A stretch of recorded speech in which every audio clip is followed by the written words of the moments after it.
Welcome back to our new episode with new recipe. तर आज तुमच्यासाठी आम्ही न्यू डिश बनवणार आहे.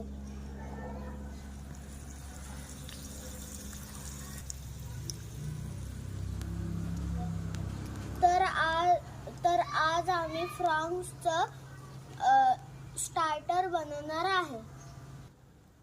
आता तर हे आम्ही टाकणार आहे.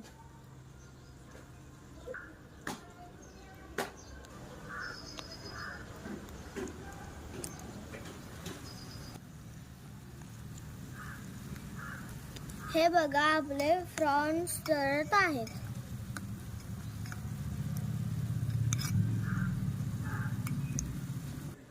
आता हे आपण काढून घेऊयात.